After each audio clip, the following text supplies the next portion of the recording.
Always leave duct tape on, I guess. Yeah. Somebody else. Try to go get yourself.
Ladies and gentlemen and students, we are going to begin the program in just a few minutes. Thank you so much for your attention and getting inside the auditorium in an orderly fashion.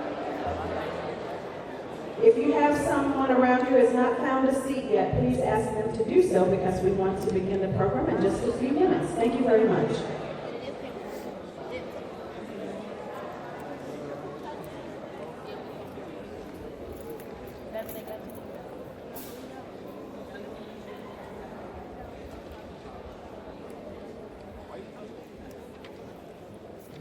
Good morning.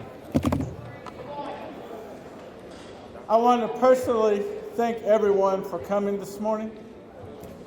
It is a wonderful day when the private sector and the public sector join forces to form initiatives that are dedicated to inspiring our youth in an educational setting, to truly expand their thought processes, and to strive to accomplish things that were just fantasies when I attended high school.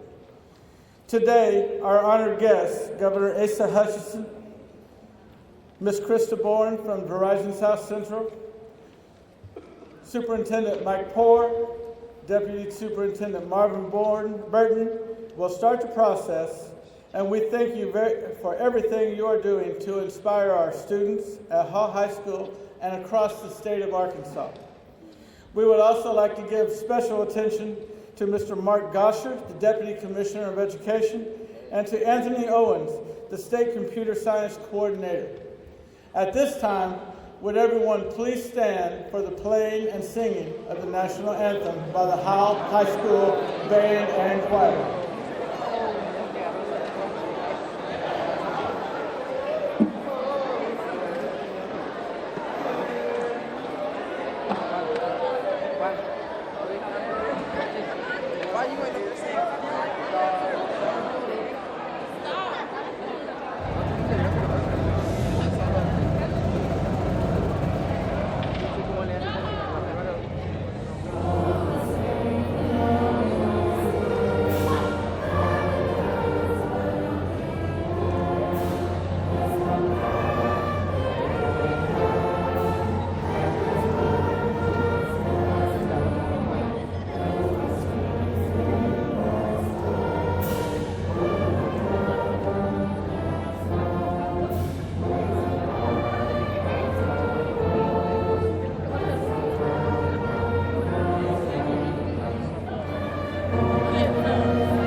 At this time, I would like to welcome our superintendent, Mr. Poore, to the podium.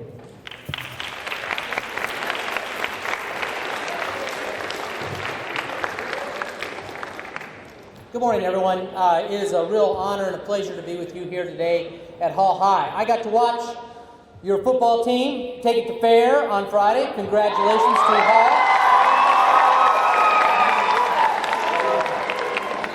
It also was a real easy choice for me when the governor's office called and said, is there a place that we could hold a press conference to announce an event for this entire state?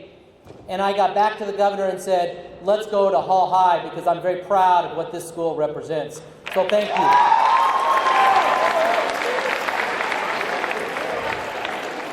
I do want to share with you that the governor, a lot of times you think of people like myself or the governor and you wonder, well, how real are these kind of guys?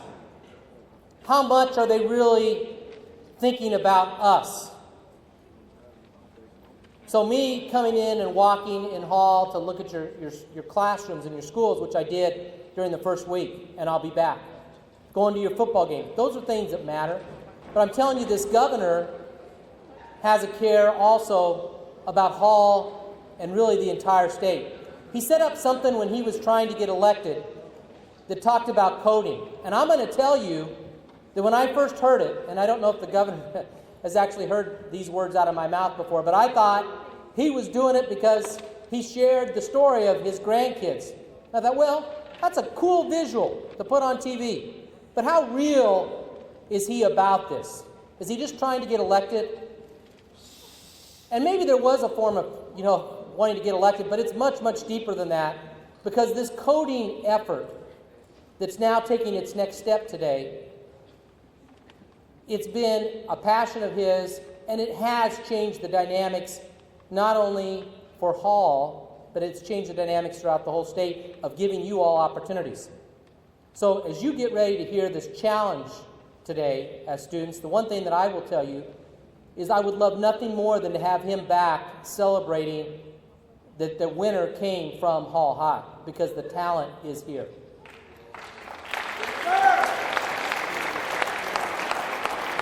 Speaking of talent, the young lady that gets to introduce the governor is your student body president, Amy Cabrera.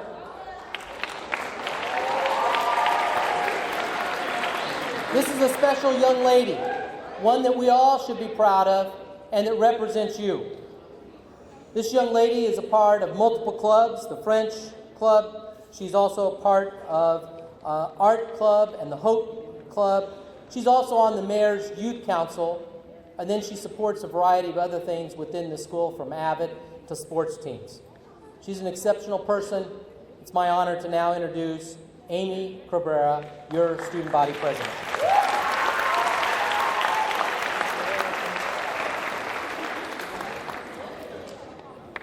Good morning. To Governor Asa Hutchinson, Superintendent Mike Ford, Deputy Superintendent Marvin Burton, our principal, Mr. Larry Slisher, administrators, teachers, classmates, and guests. As the president of the student body here at Hall, it is my honor to formally introduce Governor Asa Hutchinson to you today. We are proud that the governor is joining us today to announce our participation in his upcoming coding competition, helping prepare Arkansas students for competing in global society through his computer. Coding initiative has been a commitment for the governor. Through this initiative requiring coding classes in every public school in Arkansas, he is putting our state on the map, establishing us as a market Arkansas and attract more jobs and business to this state, but to also make sure we as students are prepared to meet the 21st century workforce needs. That way we will be able to fill the jobs that he hopes to attract here from major industries across the globe. Prior to being elected governor, he has served as director of the Drug Enforcement Administration. And as the first Undersecretary of the Department of Homeland Security, he also elected to Congress 3 times, serving Arkansas's 3rd District. He graduated from law school at the University of Arkansas and served under President Ronald Reagan as the nation's youngest U.S. attorney. He and his wife, Ms. Susan Hutchinson, have been married 42 years. They have 4 children and 5 grandchildren. Please help me give a Hall High warrior welcome to our 46th governor, the Honorable Asa Hutchinson.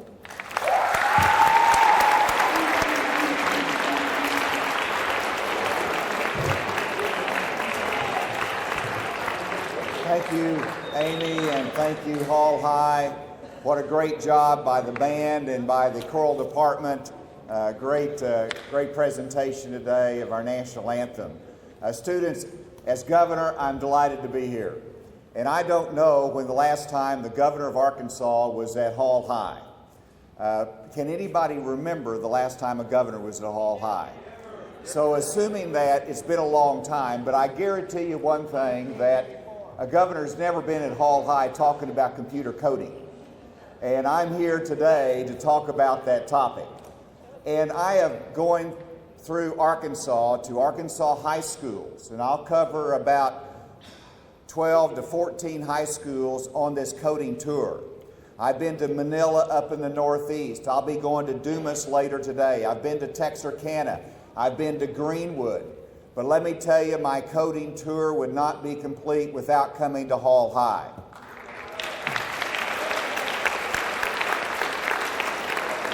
And not only are we coming here today to talk about coding, but we're also making a statewide announcement here, as Superintendent Poore mentioned. And so pay attention. I hope this will be of interest to you. And why is computer science important? And when I talk about computer science, I'm not talking about Microsoft Word or doing a little bit on the computer. I'm talking about the language of the computer, that you learn a language called coding that tells the computer what to do. And that is magic. And right now, we have mandated computer coding to be taught in every high school in Arkansas. Now, what we didn't do is that we did not mandate that every student in this auditorium take computer coding. It is a choice that you have. And so you don't have to take it. We just make sure it's offered in every school. But we also did something different, and that is that we gave it a math or a science graduation credit. And so right now in math, if you take, what do you take? Algebra 1, Algebra 2, geometry, and pre-cal to get your 4 credits for your SMART Core graduation. But now you can substitute one of those with a computer science class. And that gives you another choice, another option. Now let me ask you at the beginning, how many of you are taking computer coding here at Hall High? Raise your hand. I think we have about 19, if I heard the statistics right, Larry. So congratulations to you. Now let me ask you a question. How many of you think you might want to take computer coding sometime while you're in high school? All right. Now, let me ask this question. How many of you never want to take computer coding and you don't care anything about it? Raise your hand. All right. I'm a lawyer, and I like to establish my burden of proof there. And so thank you for being honest in that evaluation. Now, let me tell you why I think it's important. And that is because when you get out of school, what do you want? You want a job to make a living and provide for a family. You want a job. Well, right now, there are 1 million unfilled jobs projected in the United States of America over the next 10 years in computer science field. In other words, one of the greatest job opportunities that exist in America is in the field of computer science. And secondly, it is one of the top paying professions.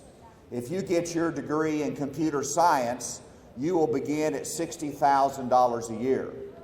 Now the fact is, and I encourage you all to go and as far as you can in the field of computer science, but if you learn computer coding in high school, Bill Gates learned it on his own. He started in college and didn't finish, and he started Microsoft. And of course he did pretty doggone well. And so the key is you learn the skill. Whether you learn it in high school, whether you learn it in college, whether you learn it online, the ability to do computer coding opens up the world to you. Now you say, well, I want to be a farmer. I don't want to be a computer science guy. Well, in farming, it is somebody who wrote computer code, a software application that tells the farmer how much water to distribute to the crops. If you're looking at the medical field, It is computer coding that gives software applications and analytics to medical information. And so in every field that you go into, you say, well, I want to go into manufacturing.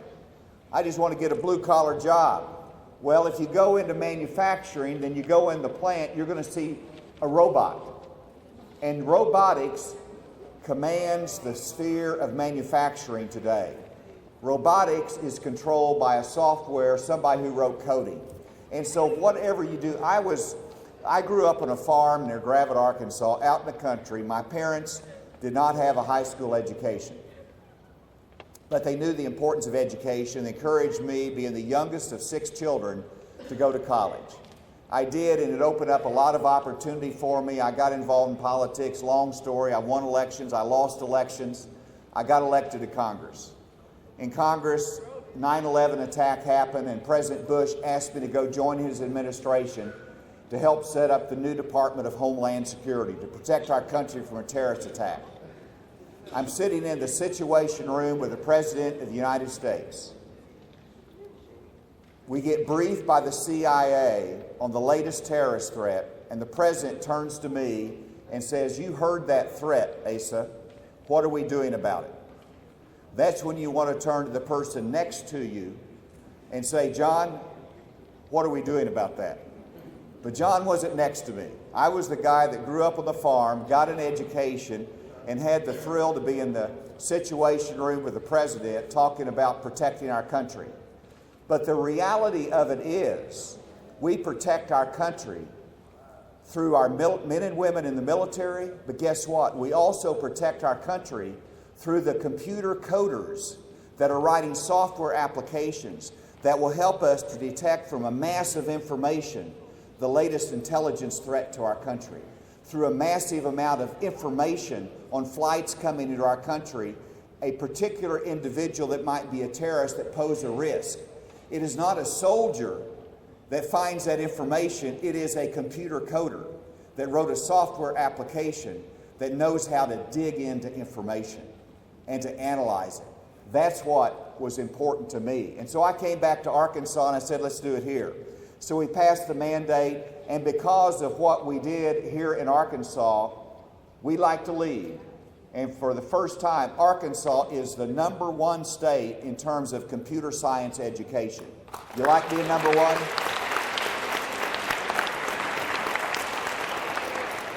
I like being #1. And when Wired magazine out of New York calls me and says, "Governor, can you explain to us why Arkansas is leading the nation in computer science education?" I just sit back there and smile. Anthony Owen is there and enjoys that. We got our task force members that are here on computer science. And it's because we're getting asked that. And we're leading because we mandated it, we gave it credit, and we put $5 million so that teachers can be retrained and we can encourage students to take computer coding.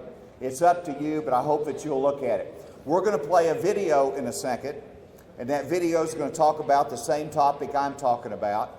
And then we're going to have an announcement following that video, and I'm going to ask Christy Bourne, President of South Central Region of Verizon, to come up and help me make that announcement. Then I'm going to talk about a competition that will follow.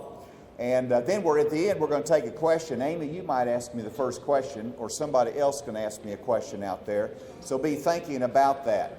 But let me tell you, because of this initiative, nearly 4,000 students, high school students across Arkansas, are taking computer coding for the first time. And the largest increase is among women and among minorities. So I'm delighted with what's happening in Arkansas because of this initiative and because of what it will do to create jobs in this state. So with that, let's play the video.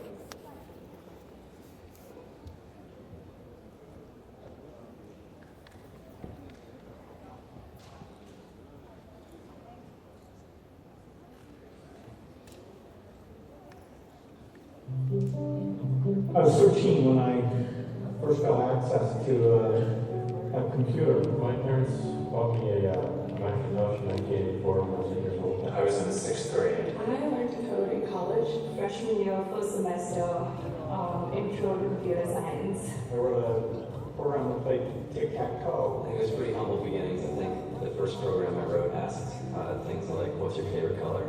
Or how old are you? I first learned how to make a green circle and a red square appear on the screen. The first time I actually had something come up and say, hello world, I made a computer do that. It was just astonishing. Learning a program can start off as wanting to learn all of computer science or trying to master this discipline or anything like that. It just started off because I wanted to do this one simple thing. I wanted to make something that was fun for myself and my sisters. And I wrote this little program and basically just added a little bit to it. And then when kids learned something new, I looked it up either in a book or on the internet and then added a little bit to it. It's really not unlike kind of playing an instrument or something, or playing sport. It starts out being very intimidating, but you kind of get the hang of it over time. Coding is something that can be learned, and I know it can be intimidating. A lot of things are intimidating, but what isn't? A lot of the coding people do is actually fairly simple. It's more about the process of breaking down problems than sort of coming up with complicated algorithms as people traditionally think about it. You don't have to be a genius to know how to code. You need to be determined. Addition, subtraction, that's about it. You should probably know your multiplication tables. You don't have to be a genius to code. You have to be a genius to read. Even if you want to become a race car driver or play baseball or build a house, all of these things have been turned upside down by software. But it is, computers are everywhere. You want to work in agriculture? Do you want to work in entertainment? Do you want to work in manufacturing? It's just all over.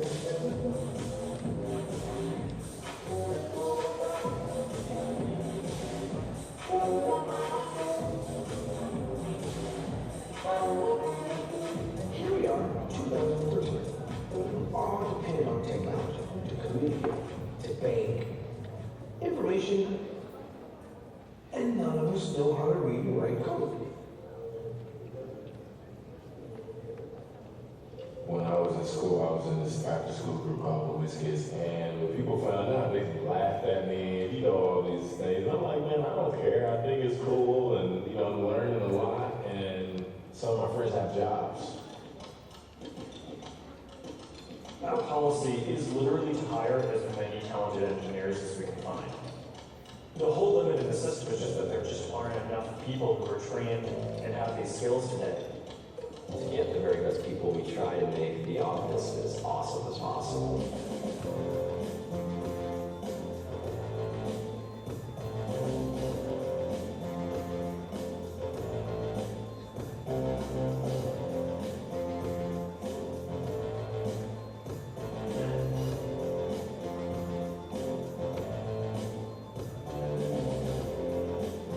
We have a fantastic chef. Free food, Breakfast, lunch, dinner. free laundry, Snacks, even places to play and video games and scooters. There's all these kind of interesting things around the office, places where people can play or relax, or go to think, or play music, or be creative. Whether you're trying to make a lot of money or whether you just want to change the world, computer programming is an incredibly empowering skill to learn. I think if someone had told me that software is really about humanity, that it's really about helping people by using computer technology, it would have changed my outlook a lot earlier. To be able to actually come up with an idea and then see it in your hands and then be able to press a button and have it be in millions of people's hands. I think we're the first generation in the world that's really ever had that kind of experience. Just to think that you can start something in your college dorm room and you can have a set of people who haven't built a big company before come together and build something that a billion people use in their daily lives is just crazy to think about, right? It's humbling and it's amazing. The programmers of tomorrow are the wizards of the future. You're going to look like you have magic powers compared to everybody else. It's amazing. I think it's the closest thing we have to a superpower. Great coders are today's rock stars. That's it.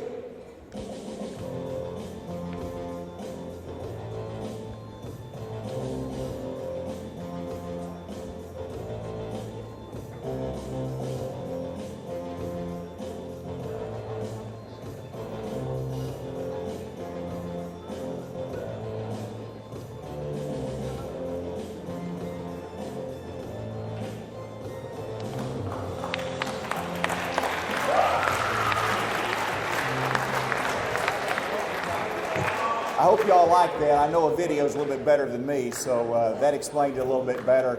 Now, how many of you think you might like to take computer coding sometime while you're in high school? I hope we changed somebody's mind. We made our burden of proof, I hope. But I want to make a pledge to you before I bring up our next speaker. And the pledge is that you learn computer coding, you're going to have a job. And it's exciting what's happening in Arkansas. I mentioned 1 million jobs nationwide. Let's talk about Arkansas. Right now, you got Axion that's looking for computer coders, computer science majors to go to work for them. We just brought a company from Boston that relocated from Boston right in here to North Little Rock, nearby in North Little Rock, creating a software company that writes applications for smartphones. Matova in Conway is looking for software people who knows coding. And so the job opportunities are there. We're going to continue to create that. And part of creating the interest, I wanted to really introduce a great partner, Krista Bourne from Verizon. And Verizon has been a great partner in this computer coding initiative in Arkansas. She's the president of the South Central region. Please welcome Krista Bourne.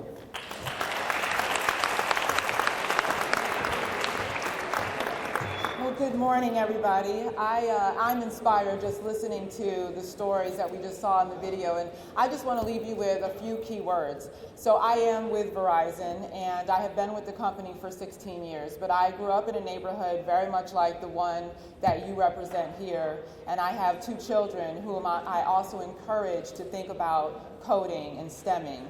Because I will tell you that it's what you enjoy doing, it's what you wish you had access to, it's the ideas that are in your mind that can all come to reality through coding.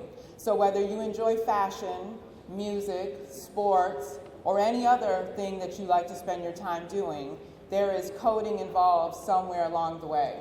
So I hope that through the governor's challenge that he's going to announce and through programs that are offered at your school, that you'll take the time to not just take advantage of the future, but to help create the future because you can. All right, so to help you with that, I am excited to present a check for $40,000 to go towards this initiative with the governor in Arkansas.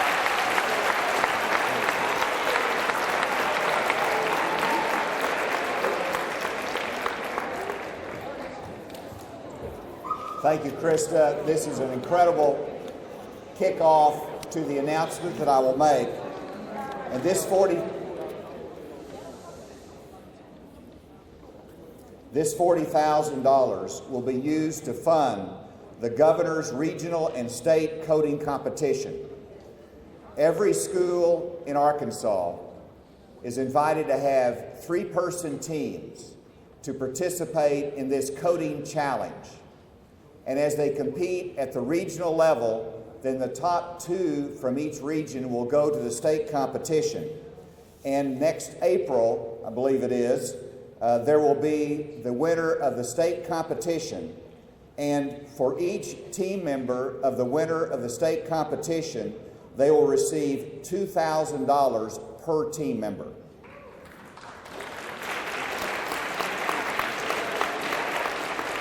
$1,000 for each team member for second place and $500 for each team member for third place. And the school who is part of the winning team will get $20,000 in computer equipment or other assistance. That is a great boost for any school. So thank you, Verizon. This is an exciting announcement for us.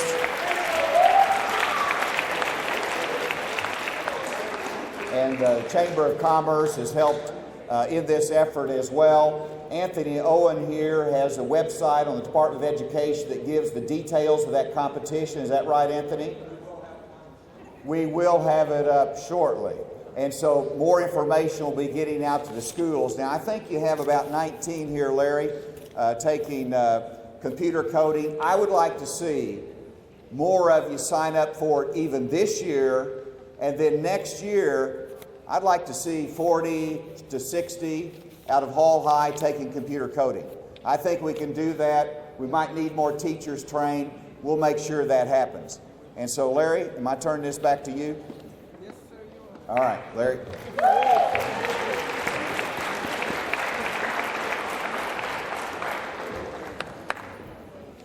I would like to say thank you for coming here today, and we have a small token, and I will tell you it does not include a $40,000 check.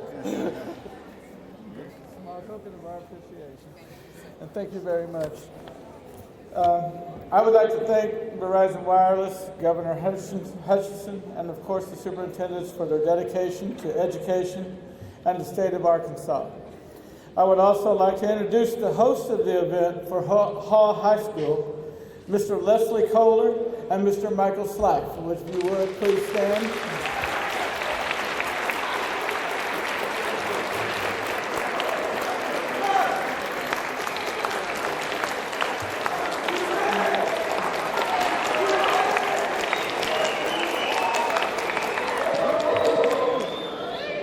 As most of the students know, Mr. Slife is our robotics instructor for after-school programs, and Mr. Kohler is a computer science programming instructor, and he just completed his last certification yesterday. So congratulations, Mr. Kohler. Without their efforts and foresight to see this wonderful opportunity, we would not be here today. Finally, students, this group of people sitting before you, they believe in you. And now it's up to you to meet the challenge that has been presented to you. We will be providing more information about the competition as it becomes available. And at this time, our honored guests are going to a meeting in my office, from what I understand. So if you would lead us out, Mr. Burton, you know the best way, just straight out the front door. Students, we will release you once they have left the building.